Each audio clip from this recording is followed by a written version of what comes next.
પ્રકરણ બી જૈવિક વર્ગીકરણ બાયોલોજિકલ ક્લાસિફિકેશન. માનવ સંસ્કૃતિનો પ્રારંભ થયો ત્યારથી સજીવ સૃષ્ટિને વર્ગીકૃત કરવાના ઘણા પ્રયત્નો થયા. આ વર્ગીકરણ વૈજ્ઞાનિક ધોરણોને આધારે નહોતું થયું, પણ પ્રાકૃતિક પ્રેરણાને આધારે થયું હતું. ખોરાક, આશ્રય અને પહેરવેશ તરીકેની આવશ્યકતાને આધારે સર્જાયું. એરિસ્ટોટલ વર્ગીકરણ માટે વધુ વૈજ્ઞાનિક ધોરણે પ્રયત્ન કરવા માટે ઘણા વહેલા હતા. વિવિધ ધોરણોનો વૈજ્ઞાનિક આધાર લઈ એરિસ્ટોટલે સૌપ્રથમ સજીવોને વર્ગીકૃત કરવાનો ઘણો પ્રયત્નો કર્યો હતો.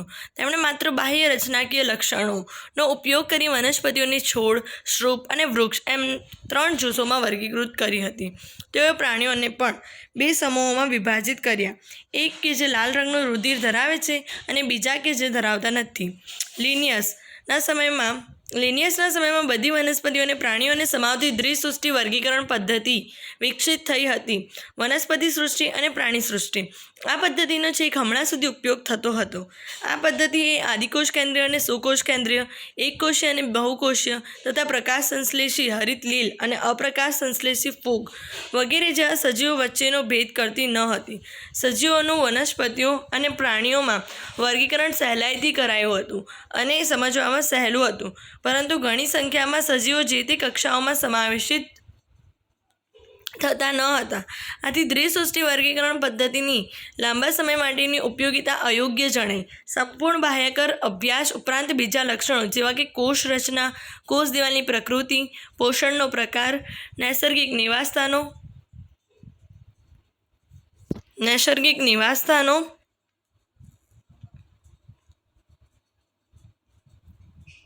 પ્રજનનની પદ્ધતિઓ, ઉદ્વિકાશીય સંબંધો વગેરેનો સમાવેશ કરવા માટેની જરૂરિયાત અનુભવાઈ હતી.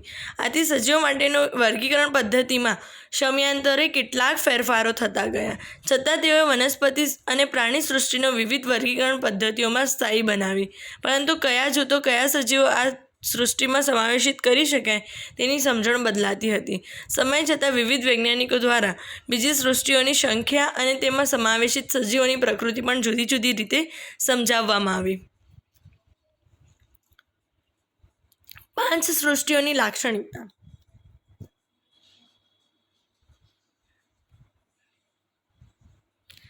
R.H. વિટેકર દ્વારા 5 સૃષ્ટિ વર્ગીકરણ પદ્ધતિ રજૂ કરવામાં આવી 1969. આ 5 સૃષ્ટિઓ મોનેરા, પ્રોટિસ્ટા, ફૂગ, વનસ્પતિ સૃષ્ટિ અને પ્રાણી સૃષ્ટિ જેવા નામાંકનથી તેમના દ્વારા વ્યાખ્યાયિત કરવામાં આવી. તેમના દ્વારા વર્ગીકરણ માટે ઉપયોગમાં લેવાતા મુખ્ય માપદંડોમાં કોષ રચના, સુકાઈ આયોજન, પોષણની પદ્ધતિ, પ્રજનન અને જાતિ વિકાસીય સંબંધોનો સમાવેશ કરવામાં આવ્યો. 5 સૃષ્ટિઓના જુદા જુદા લક્ષણોનો તુલનાત્મક અહેવાલ આપે છે. કોષ્ટક 2.1. ત્રિક્ષેત્રીય વર્ગીકરણ પદ્ધતિ પણ પ્રસ્થાપિત કરવામાં આવી, જે સૃષ્ટિ મોનેરાને 2 ક્ષેત્રોમાં વિભાજિત કરે છે. બાકી રહેલ યુકેરિયોટિક સૃષ્ટિ ત્રીજા ક્ષેત્રની છે, જે આગળ જતાં 6 સૃષ્ટિ વર્ગીકરણમાં પરિણમે છે. તમે આ પદ્ધતિ માટે વિસ્તૃતમાં આગળના વર્ગોમાં અભ્યાસ કરશો. વર્ગીકરણ પદ્ધતિને પ્રભાવિત કરતા મુદ્દાઓ કે વિચારણાઓને સમજવા ચાલો આપણે 5 સૃષ્ટિ વર્ગીકરણ પદ્ધતિને જોઈએ. પહેલાની વર્ગીકરણ પદ્ધતિઓમાં બેક્ટેરિયા, નીલહરિત લીલ, ફૂગ, મોશ, ત્રિઅંગીઓ અને અનાવૃત બીજધારી અને આવૃત બીજધારી એ વનસ્પતિઓ તરીકે સમાવેશિત હતી. આમાં સમાવેશિત બધા સજીવોની સમાનતા એ હતી કે તેઓ તેમના કોષોની ફરતે કોષ દિવાલ ધરાવતા હતા. આ સાથે મૂકવામાં આવેલ જૂથો કે જેઓ બીજી લાક્ષણિકતાઓમાં એકબીજાની તદ્દન અલગ હતા તે આદિકોષ કેન્દ્રીય બેક્ટેરિયા અને નીલહરિત લીલ ને બીજા સમૂહો કે જે સુકોષ કેન્દ્રીય હતા તેમને સાથે લાવે છે. તે એકકોષીય અને બહુકોષીય સજીવોને પણ સમૂહમાં સાથે લાવે છે. ઉદાહરણ માટે ક્લેમિડોમોનાસ એકકોષીય અને સ્પાયરોગાયરા બહુકોષીય બંનેને લીલ સમૂહમાં સાથે મૂક્યા હતા. આવું વર્ગીકરણ એ વિષમપોષી જૂથ અને સ્વયંપોષી જૂથ વચ્ચેનો તફાવત સ્પષ્ટ કરતું નથી. તેમ છતાં તેઓ તેમની કોષ દિવાલના બંધારણમાં લાક્ષણિક તફાવત પણ દર્શાવતા હતા. ફૂગ તેની કોષ દિવાલમાં કાયટીન ધરાવે છે, જ્યારે લીલી વનસ્પતિઓ તેમની કોષ દિવાલમાં સેલ્યુલોઝ ધરાવે છે. જ્યારે આવી લાક્ષણિકતાઓ ધ્યાનમાં લેવાય ત્યારે ફૂગને અલગ સૃષ્ટિમાં મૂકવામાં આવી, ફૂગ સૃષ્ટિ. બધા આદિકોષ કેન્દ્રીય સજીવોને એકસાથે મોનેરા સૃષ્ટિમાં મૂકવામાં આવ્યા અને એકકોષીય સુકોષ કેન્દ્રીય સજીવોને પ્રોટિસ્ટા સૃષ્ટિમાં મૂકવામાં આવ્યા હતા. પ્રોટિસ્ટા સૃષ્ટિમાં ક્લેમિડોમોનાસ અને ક્લોરેલા પહેલાં વનસ્પતિઓની સાથે લીલમાં મૂકવામાં આવી હતી અને બંને કોષ દિવાલ ધરાવે છે. ની સાથે અમીબા અને પેરામિશિયમ કે પહેલાં તેમને પ્રાણી સૃષ્ટિમાં મૂકવામાં આવ્યા હતા અને બંને કોષ દિવાલ ધરાવતા ન હતા ને સાથે મૂકવામાં આવ્યા. તે સજીવોને સાથે મૂકવામાં આવ્યા જે પહેલાંના વર્ગીકરણમાં અલગ સૃષ્ટિઓમાં મૂકવામાં આવ્યા હતા. વર્ગીકરણ માટેના ધોરણો કે માપદંડો બદલવાથી આમ બન્યું આપણને તેમની લાક્ષણિકતાઓ અને તેમના ઉદ્વિકાશીય સંબંધો વિશેની આપણી સમજણમાં સુધારો થતાં આ પ્રકારના બદલાવ ભવિષ્યમાં પણ આવશે. સમય જતાં ઘણા પ્રયત્નોથી એક એવી વર્ગીકરણ પદ્ધતિને વિકસિત કરવા પ્રયત્ન કરવામાં આવ્યો કે જે માત્ર બાહ્યકાર દ્વિધાર્મિક અને પ્રાજનિક સમાનતાઓ પર ધ્યાન કેન્દ્રિત કરતી નથી, પરંતુ તે જાતિ વિકાસીય પણ હોય એટલે કે ઉદ્વિકાસીય સંબંધો પર પણ આધારિત છે. આ પ્રકરણમાં આપણે મોનેરા, પ્રોટિસ્ટા, ફ્રુક સૃષ્ટિઓની લાક્ષણિકતાઓને વિટેકરની વર્ગીકરણ પદ્ધતિ પ્રમાણે અભ્યાસ કરીશું. વનસ્પતિ સૃષ્ટિ અને પ્રાણી સૃષ્ટિનો પ્રકરણ 3 અને 4માં અલગ રીતે વિસ્તૃતમાં અભ્યાસ કરીશું. સૃષ્ટિ મોનેરા, કિંગડમ મોનેરા. બેક્ટેરિયા મોનેરા સૃષ્ટિના મુખ્ય સભ્યો છે. તેઓ બધે વિપુલ પ્રમાણમાં જોવા મળતા સૂક્ષ્મ જીવો છે. એક ખોબા જેટલી માટીમાં 100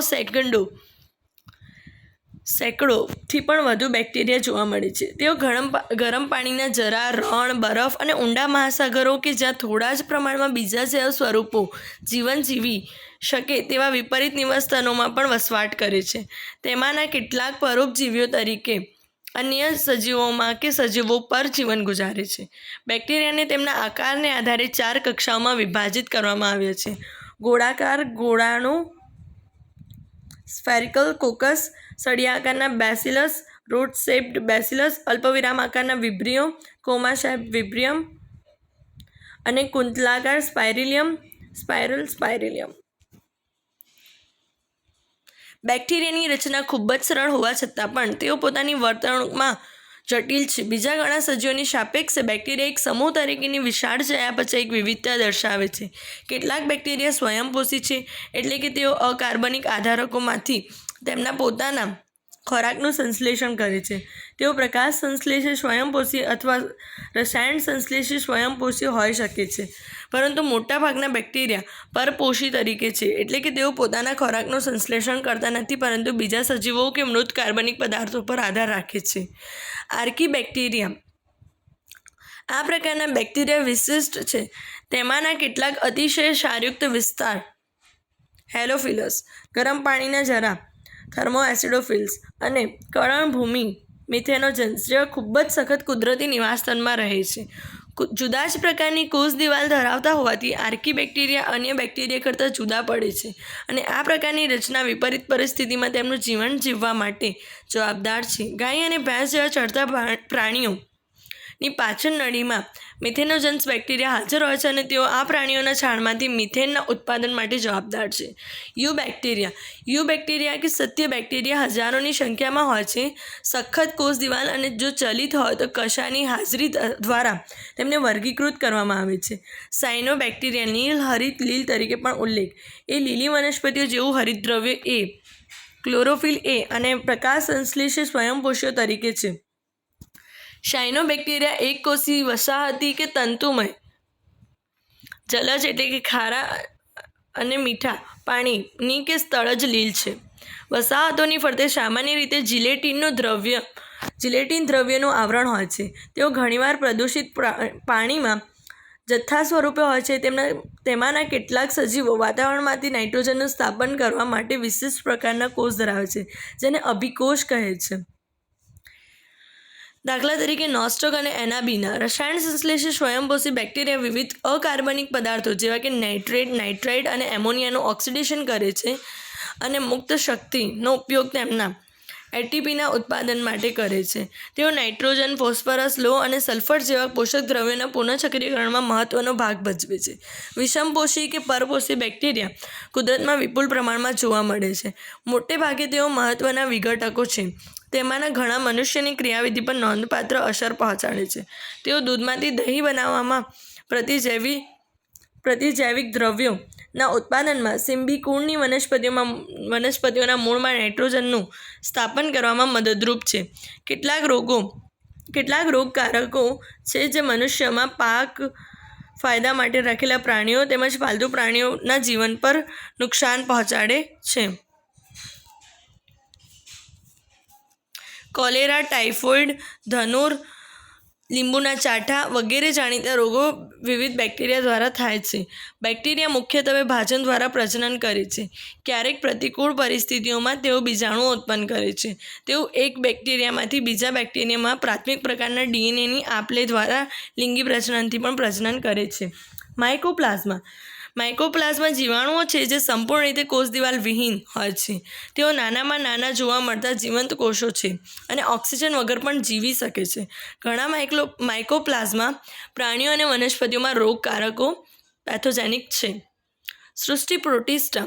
બધા જ એકકોષીય સુકોષ કેન્દ્રીય સજીવો પ્રોટિસ્ટામાં મૂકવામાં આવેલ છે, પરંતુ આ સૃષ્ટિની સીમાઓ સારી રીતે સ્પષ્ટ નથી.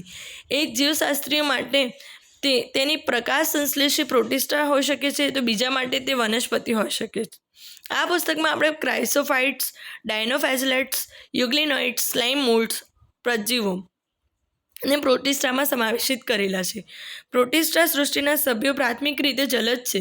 આ સૃષ્ટિ પ્રાણીઓ, વનસ્પતિઓ અને ફૂગ વગેરે સાથે સંબંધ ધરાવતા બીજા સજીવો સાથે કડી બનાવે છે. સુકોષ કેન્દ્રીય સજીવ હોવાથી આ સૃષ્ટિમાં સમાવેશિત દરેક પ્રોટિસ્ટન કોષકાય એક ખૂબ જ સ્પષ્ટ કોષ કેન્દ્ર અને પટલમય અંગિકાઓ ધરાવે છે. કેટલાક કશા અને પક્ષમો ધરાવે છે. પ્રોટિસ્ટસ અલિંગી પ્રજનન તેમજ એકબીજાના કોષીય જોડાણ કે ફલિતાંડ નિર્માણની પ્રક્રિયા દ્વારા લિંગી પ્રજનન કરે છે. ક્રાઇસોફાઇટ્સ. આ જૂથમાં ડાયટમ્સ અને ડેસ્મિડ એટલે કે સોનેરી લીલનો સમાવેશિત છે. તેઓ મીઠા પાણીમાં તેમજ દરિયાઈ પર્યાવરણમાં જોવા મળે છે. તેઓ સૂક્ષ્મ સજીવો અને પાણીના પ્રવાહમાં નિષ્ક્રિય રીતે તરતા પ્લવકો છે. તેમાંના ઘણા પ્રકાશ સંશ્લેષી છે. ડાયટમ્સમાં સાબુના બોક્સની જેમ બંધ બેસતા બે પાતળા આચ્છાદિત કવચો સ્વરૂપે કોષ દિવાલ હોય છે. દિવાલો સિલિકા દ્રવ્યથી જડાયેલી હોવાથી તે નાશ પામતી નથી, એટલે કે અવિનાશી છે. આથી ડાયટમ્સ તેમના નૈસર્ગિક નિવાસસ્થાનોમાં કુદરતી કોષ દિવાલનો મોટો જથ્થો છોડી જાય છે. લાખો વર્ષો સુધીની આ પ્રકારની જમાવટ ડાયટોમેસિયસ પૃથ્વી તરીકે ઓળખાય છે. રેતીવાળી હોવાથી આ માટે કોઈપણ વસ્તુને ચકચકિત કરવામાં પોલિશિંગ, તેલ અને ચાસણીના ગાર્ડનમાં ફિલ્ટરેશનમાં ઉપયોગમાં લેવાય છે. ડાયટમ્સ મહાસાગરોના મુખ્ય ઉત્પાદકો છે. ડાયનોફ્લેજેલેટ્સ. આ સજીવો મુખ્યત્વે દરિયાઈ અને પ્રકાશ સંશ્લેષી છે. તેઓ તેમના કોષોમાં રહેલા મુખ્ય રંજક દ્રવ્યોના આધારે પીળા, લીલા, બદામી, વાદળી કે રાતા રંગના દેખાય છે. તેમની કોષ દિવાલ બહારની સપાટી પર અક્કડ સેલ્યુલોઝની તકતીઓ ધરાવે છે. તેમાંના ઘણા બે કશાઓ ધરાવે છે. એક આયામ રીતે પથરાયેલી અને બીજી દિવાલની તકતીઓ વચ્ચે ખાંચમાં આડી ગોઠવાયેલી. ઘણી વખત રાતા રંગના ડાયનોફ્લેજેલેટ્સ ગોનિયોલેક્સ ખૂબ જ ત્વરિત રીતે બહુગુણનના તબક્કામાંથી પસાર થાય છે, ત્યારે સમુદ્રમાં રાતા રંગનો દેખાય છે. દાખલા તરીકે રતાશ પડતી ભરતી અને ઓટ રેટાઇટ્સનો વિસ્તાર. આવી જાતના મોટી સંખ્યાના સજીવો દ્વારા મુક્ત થતું વિષ, ઝેર, ટોક્સિન્સ માછલી જેવા બીજા દરિયાઈ પ્રાણીઓને મારી નાખે છે. યુગ્લિનોઇડ્સ. મોટે ભાગે તેઓ સ્થગિત પાણીમાં જોવા મળતા મીઠા પાણીના સજીવો છે. કોષ દિવાલને બદલે તેઓ પ્રોટીનસભર આવરણ ધરાવે છે, જેને છાદી કહે છે. છાદી તેમના દેહને વળી શકે તેવો નરમ, ફ્લેક્સિબલ બનાવે છે. તેઓ બે કશાઓ ધરાવે છે, એક ટૂંકી અને બીજી લાંબી. તેઓ સૂર્યપ્રકાશની હાજરીમાં પ્રકાશ સંશ્લેષણ કરે છે. જ્યારે સૂર્યપ્રકાશનો અભાવ હોય ત્યારે તેઓ ખૂબ નાના સજીવોનું ભક્ષણ કરી પરપોષિત જેવી વર્તણૂક દાખવે છે. રસપ્રદ રીતે યુગ્લિનોઇડ્સના રંજક દ્રવ્યો એ ઉચ્ચ કક્ષાની વનસ્પતિઓમાં હાજર હોય તેવા રંજક દ્રવ્યો સાથે એકરૂપ છે. ઉદાહરણ તરીકે યુગ્લિના. સ્લાઇમ મોલ્ડ્સ. સ્લાઇમ મોલ્ડ્સ એ મૃતોપજીવી આદિ જીવો છે. વનસ્પતિઓની સડતી શાખાઓ કે પણોની સાથે તેમના દેહને પ્રસારી સડતા કાર્બનિક દ્રવ્યોને ગળી જાય છે. અનુકૂળ પરિસ્થિતિમાં તેઓ એકત્રિત થઈ પ્લાઝ્મોડિયમ કહેવાતું સ્વરૂપ બનાવે છે, જે વિકાસ પામી કેટલાક ફૂટ સુધી ફેલાય છે. પ્રતિકૂળ પરિસ્થિતિ દરમિયાન પ્લાઝ્મોડિયમ વિભેદિત થઈ તેમની ટોચના ભાગે બીજાણુ ધરાવતી ફડકાઈ નામની રચના બનાવે છે. બીજાણુ સાચી દિવાલો ધરાવે છે. તેઓ ખૂબ જ પ્રતિકારકતા દાખવે છે અને વિપરીત પરિસ્થિતિઓમાં પણ જીવિત રહે છે. બીજાણુ હવાના પ્રવાહ દ્વારા વિકિરણ પામે છે. પ્રજીવો. બધા જ પ્રજીવો વિષમપોષી છે અને ભક્ષકો કે પરોપજીવીઓ તરીકે જીવન ગુજારે છે. તેઓને પ્રાણીઓના આદિ સંબંધીઓ માનવામાં આવે છે. પ્રોટોઝોઅન્સ મુખ્યત્વે 4 મોટા જૂથો છે. અમીબા સમ પ્રોટોઝોઅન્સ. આ સજીવો મીઠા પાણીમાં, ખારા પાણીમાં અને ભીની જમીનમાં જીવે છે. તેઓ શિકાર તરફ ખસી ખોટા પગ પ્રસારીને શિકારને પકડે છે. દાખલા તરીકે અમીબા. ખારા પાણીના સ્વરૂપો તેમની સપાટી પર સિલિકા આવરણો ધરાવે છે. તેમાંના કેટલાક પરોપજીવી તરીકે છે. ઉદાહરણ તરીકે એન્ટાઅમીબા. કસાધારી પ્રોટોઝોઅન્સ. આ જૂથના સભ્યો મુક્તજીવી ફ્રી લિવિંગ કે પરોપજીવી છે. તેઓ કશાઓ ધરાવે છે. તેમાંના પરોપજીવી સ્વરૂપો ઊંઘવાની બીમારી જેવા રોગો ઉત્પન્ન કરે છે. ઉદાહરણ તરીકે ટ્રાયપેનોસોમા. પક્ષમધારી પ્રોટોઝોઅન્સ. તેઓ જલજ છે. હજારોની સંખ્યામાં પક્ષમોની હાજરીને કારણે તેઓ સક્રિય રીતે હલનચલન કરતા સજીવો છે. તેઓ અન્ય માર્ગના પોલાણ ધરાવે છે કે જે કોષની બહારની સપાટી પર ખુલે છે. ક્રમબદ્ધ રીતે ગોઠવાયેલા પક્ષમોના હલેસા જેવા સંકલિત હલનચલનને કારણે પાણીના પ્રવાહની સાથે ખોરાક પણ અન્ય માર્ગના પોલાણમાંથી પસાર થાય છે. ઉદાહરણ પેરામેશિયમ. બીજાણુધારી પ્રોટોઝોઅન્સ. આ સમૂહ વિવિધ સજીવોનો સમાવેશ કરે છે કે જેઓ તેમના જીવનમાં ચેપી કે બીજાણુઓ જેવો તબક્કો ધરાવે છે. પ્લાઝ્મોડિયમ. મેલેરિયાને લગતો પરોપજીવી જે મેલેરિયા ઉત્પન્ન કરવા જાણીતો છે. આ એવો રોગ છે કે જે માનવ વસ્તીને મૂંઝવણમાં મૂકી દે તેવી અસર ધરાવે છે. ઉદાહરણ તરીકે પ્લાઝ્મોડિયમ. ફૂગ સૃષ્ટિ. ફૂગ એ વિષમપોષી સજીવોની આગવી સૃષ્ટિની રચના છે. તેઓ તેમની બાહ્યકર રચના અને નૈસર્ગિક નિવાસસ્થાનમાં ખૂબ જ વિવિધતા દર્શાવે છે. તમે સડેલા ફળો અને ભેજયુક્ત બ્રેડ પર ફૂગને જુઓ. સામાન્ય મશરૂમ જે તમે ખાઓ છો તે બિલાડીનો ટોપ એ પણ ફૂગ છે. રાઈના પર્ણો પર જોવા મળતા સફેદ ટપકા પરોપજીવી ફૂગને કારણે હોય છે. કેટલીક એકકોષીય ફૂગ યીસ્ટ એ બ્રેડ અને જવનો દારૂ બનાવવા ઉપયોગી છે. બીજી કેટલીક ફૂગ વનસ્પતિઓ અને પ્રાણીઓમાં રોગો ઉત્પન્ન કરે છે. દાખલા તરીકે પક્સીનિયા. ફૂગને કારણે ઘઉંમાં થતો ઘેરું તેનું મુખ્ય ઉદાહરણ છે. કેટલીક ફૂગ પ્રતિજૈવિક દ્રવ્યોનો સ્ત્રોત છે. દાખલા તરીકે પેનિસિલિયમ ફૂગ એ સર્વત્ર સ્થાનોમાં હોય છે અને હવા, પાણી, જમીનમાં તથા પ્રાણીઓ અને વનસ્પતિઓ પર થાય છે. તે હૂંફાળી અને ભેજવાળી જગ્યાએ વિકાસ પામવાનું પસંદ કરે છે. તમને નવાઈ લાગશે કે શા માટે આપણે ખોરાકને રેફ્રિજરેટરમાં મૂકીએ છીએ. હા, તે ખોરાકને બેક્ટેરિયા કે ફૂગના ચેપથી બગડી જતો અટકાવવા માટે. યીસ્ટ કે જે એકકોષીય છે તેના અપવાદ સાથે બાકીની ફૂગ તંતુમય છે. તેમનો દેહ લાંબી પાતળા સૂતરના તાંતણા જેવી રચનાઓ ધરાવે છે કે જેને કવકસૂત્ર કે કવકતંતુ કહે છે. કવકસૂત્રની જાળી જેવી રચના કવકજાળ તરીકે ઓળખાય છે. કેટલાક કવકસૂત્ર બહુકોષ કેન્દ્રીય કોષરસ ભરેલી સળંગ નળાકાર નળી જેવી રચના ધરાવે છે. તેને બહુકોષ કેન્દ્રીય કવકસૂત્ર કહે છે. જ્યારે બીજી કેટલીક ફૂગ તેમના કવકસૂત્રમાં આડા પડદા કે ત્રાંસી દિવાલો ધરાવે છે. ફૂગની કોષ દિવાલ કાઇટિન અને પોલિસેકેરાઇડથી સંગઠિત થયેલી છે. તેને ફંગસ સેલ્યુલોઝ કહે છે. મોટાભાગની ફૂગ વિષમપોષી છે અને પોષણ માટે મૃત આધારકોમાંથી દ્રાવ્ય કાર્બનિક પદાર્થોનું શોષણ કરે છે. આથી તેને મૃતોપજીવી ફૂગ કહે છે. કેટલીક ફૂગ જીવંત વનસ્પતિઓ અને જીવંત પ્રાણીઓ પર આધાર રાખીને જીવન ગુજારે છે જેને પરોપજીવી ફૂગ કહે છે. તેઓ સહજીવી તરીકે પણ જીવન જીવે છે. લીલ સાથેનો તેનો સહવાસ કે સહજીવન લાઇકેન્સ તરીકે ઓળખાય છે અને ઉચ્ચ કક્ષાની વનસ્પતિઓના મૂળ સાથેનું તેનું સહજીવન કવક મૂળ માઇકોરાઇઝા કહેવાય છે. અવખંડન, ભાજન અને કલિકા સર્જન પદ્ધતિ દ્વારા ફૂગ વાનસ્પતિક પ્રજનન કરે છે. કણી બીજાણુ કે ચલ બીજાણુઓ કહેવાતા બીજાણુ દ્વારા અલિંગી પ્રજનન કરે છે તથા અંડ બીજાણુ, ધાની બીજાણુ અને પ્રકર્ણી બીજાણુ દ્વારા લિંગી પ્રજનન કરે છે. ફળકાય કહેવાતી વિશિષ્ટ રચનાઓમાં વિવિધ પ્રકારના બીજાણુઓ ઉત્પન્ન થાય છે. લિંગી ચક્રમાં નીચેના 3 તબક્કાઓનો સમાવેશિત છે. જીવરસ સંયુગ્મન. પ્લાઝ્મોગેમી. 2 ચલિત કે અચલિત જન્યુઓ વચ્ચેના જીવરસના જોડાણને જીવરસ સંયુગ્મન કહે છે. કોષ કેન્દ્ર સંયુગ્મન. કેરિયોગેમી. 2 કોષ કેન્દ્રોના જોડાણને કોષ કેન્દ્ર સંયુગ્મન કહે છે. અર્ધીકરણ. મિયોસિસ. ફલિતાંડમાં અર્ધીકરણ ક્રિયા થવાને પરિણામે એકકીય બીજાણુઓ ઉત્પન્ન થાય છે. જ્યારે ફૂગમાં લિંગી પ્રજનન થાય છે ત્યારે પરસ્પર સમાગમ કરી શકે તેવા હરીફ પ્રકારોના 2 એકકીય કવકસૂત્રો એકબીજાની પાસે આવી જોડાય છે.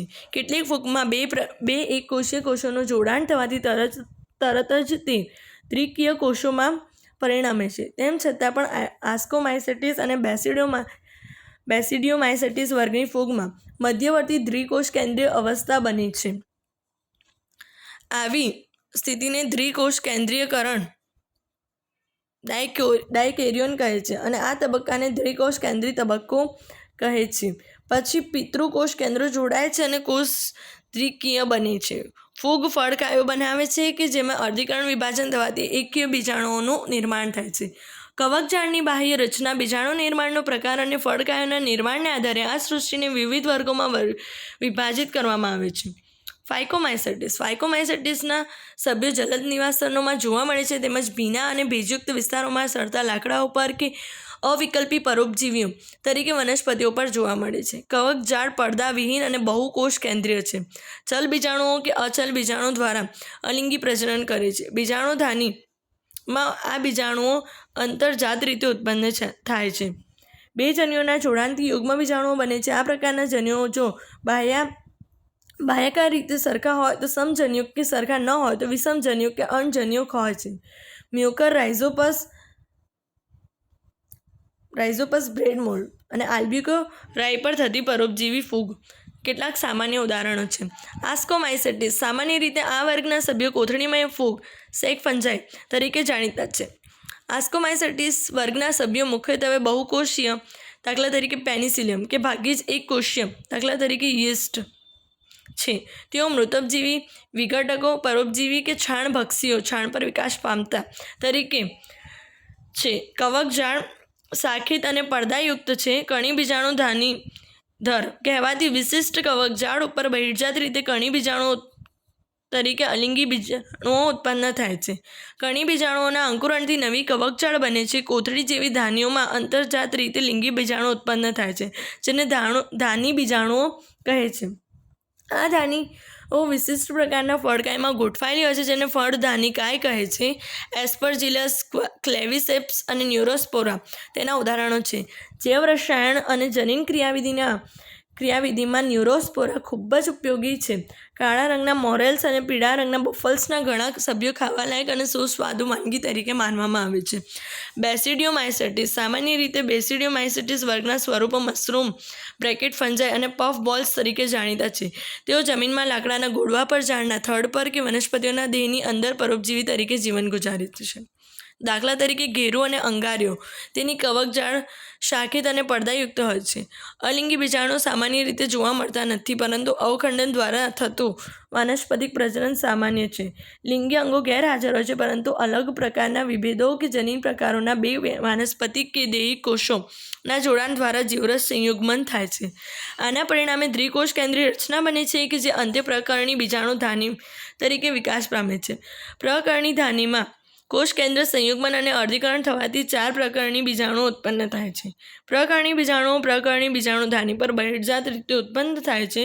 પ્રકરણી બીજાણુધાનીઓ ફળકાયોમાં ગોઠવાયેલી હોય છે જેને પ્રકરણી ધાનિકાયો કહે છે. એગેરિક્સ મશરૂમ, યુસ્ટિલાગો અંગારિયા માટે જવાબદાર ફૂગ અને પક્સિનિયા ઘેરું માટે જવાબદાર ફૂગ સામાન્ય રીતે આ વર્ગના સભ્યો છે.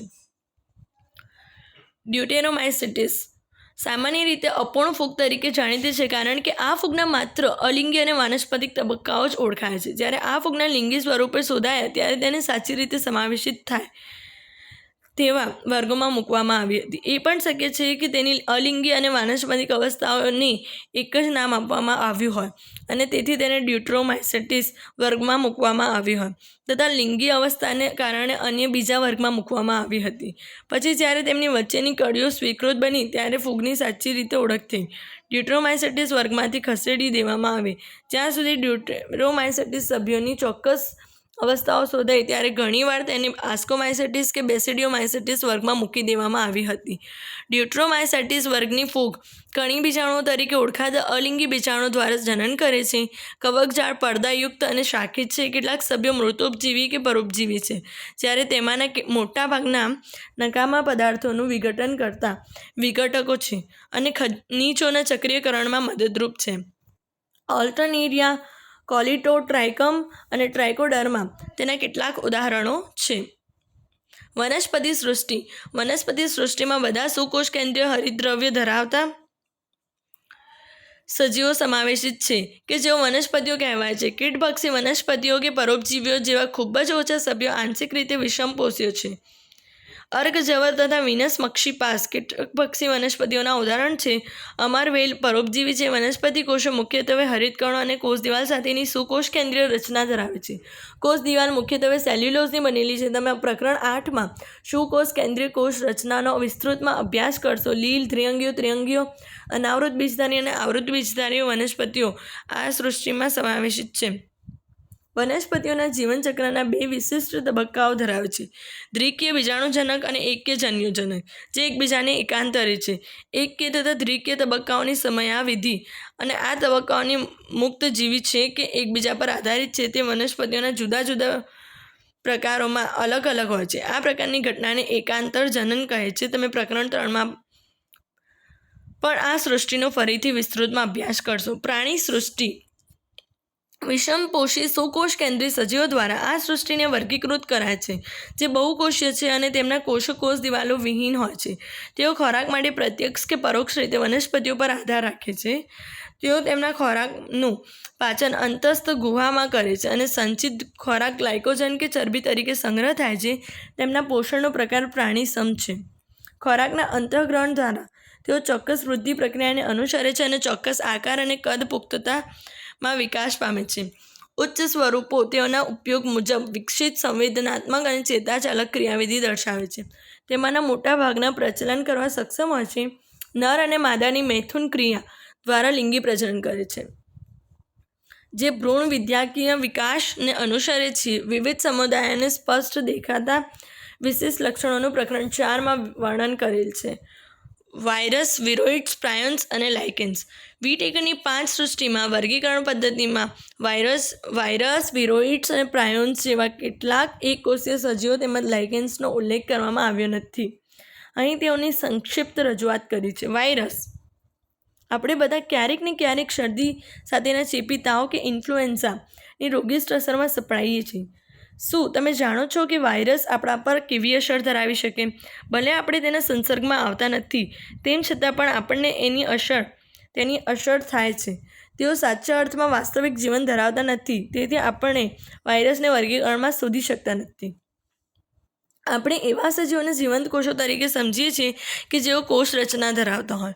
વાયરસ અકોષીય સજીવો છે કે જેઓ જીવંત કોષોની બહાર નિષ્ક્રિય સ્ફટિકમય રચના ધરાવવાથી જ વર્ગીકૃત કરવામાં આવ્યા છે. એકવાર તેઓ યજમાન કોષને ચેપ લગાડે છે ત્યારે તેઓ યજમાન કોષના વ્યવસ્થા તંત્રનો ભાગ બની આપમેળે જ સ્વયંજનિત થઈ યજમાનને મારી નાખે છે. તમે કહી શકો છો કે વાયરસ સજીવ છે કે નિર્જીવ? પાશ્વર દ્વારા વાયરસ નામનો અર્થ વિષ કે ઝેરી રસાયણ તરીકે આપવામાં આવ્યો હતો. દિમિત્રી ઇવાનોવ્સ્કી 1892માં કેટલાક સૂક્ષ્મ જીવોને તમાકુનો કિરમિર રોગ, મોઝેક ડિસીઝ ઓફ ટોબેકો ના રોગકારક સજીવ તરીકે ઓળખાવ્યા. તેઓ બેક્ટેરિયા પ્રૂફ ફિલ્ટરમાંથી પસાર થઈ શકતા હોવાથી દેખાવમાં બેક્ટેરિયા કરતાં પણ ખૂબ જ નાના દેખાતા હતા. M.W. બેઇઝેરિનિક એ 1898માં તમાકુના રોગગ્રસ્ત છોડના નિષ્કર્ષણનું નિદર્શન કર્યું કે તંદુરસ્ત છોડને ચેપ લગાડે છે અને તે રસાયણને ચેપકારક જીવંત રસાયણ કોન્ટાઝિયમ વાઇવમ ફ્લુઇડ કહ્યું. W.M. સ્ટેનલી એ 1935માં દર્શાવ્યું કે વાયરસને સ્ફટિકમય બનાવી શકાય છે અને આ સ્ફટિકો મુખ્યતઃ પ્રોટીન ધરાવે છે. તેઓ તેના ચોક્કસ યજમાન કોષની બહાર નિષ્ક્રિય હોય છે અને વાયરસ અવિકલ્પી પરોપજીવી છે. વાયરસ પ્રોટીન ઉપરાંત જનીન દ્રવ્ય પણ ધરાવે છે કે જે RNA કે DNA હોઈ શકે છે. કોઈપણ વાયરસમાં RNA તથા DNA બંને એકસાથે હોઈ શકતા નથી. વાયરસમાં જનીન દ્રવ્ય તરીકે ન્યુક્લિક એસિડ પ્લસ પ્રોટીન છે અને જનીન દ્રવ્ય ચેપી છે.